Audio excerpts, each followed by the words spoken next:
Patrick, you said some of the feedback you get from the industry is kind of angry, and the industry claims to love its horses. So how do you interpret that kind of love when you're seeing the other side of the story? Yeah, well, we hear that all the time, that, when they lose a horse, it's like losing a family member, and yet that's not the way the horse is treated throughout the course of its so-called career. I do think that they feel threatened. Again, this is the first time that someone has actually taken them on a daily basis. There have been some exposés, HBO, the New York Times, but no one is doing it every day. And once you get beyond Triple Crown season, there's really a lull until the Breeders' Cup in the fall. I'm out there every day. I review the charts every single morning, looking for information to try to convince people that there are better ways to spend your gambling dollar. And how do gambling dollars relate to horse racing? Is that the funding source or a big part of it? That's an excellent question. I have found that the bulk of American horse racing is being subsidized by Racino gaming.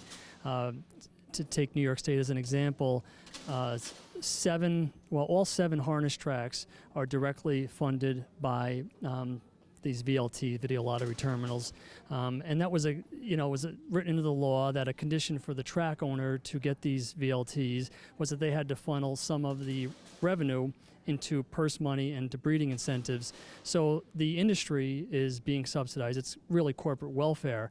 And I can sit here and say with complete confidence that if not for these racinos, all harness tracks in New York State would have disappeared by now. And I do believe that Finger Lakes and Aqueduct would be dead or dying.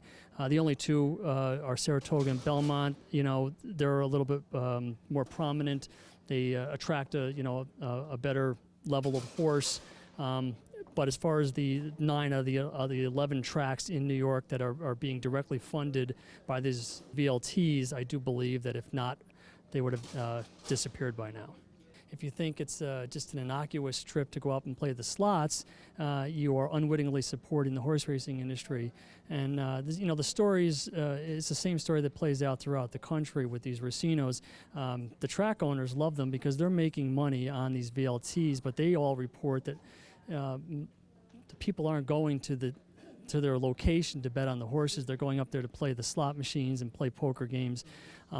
So my message is, if you want to gamble, then please go to a freestanding casino or play, state scratch-offs and leave the animals out of it. How can our viewers at home learn more about your database, your blog? Where is it online? It's horseracingwrongs.com. And again, I post daily, sometimes 2 or 3 times. And we have that killed in action list, as I referred to earlier.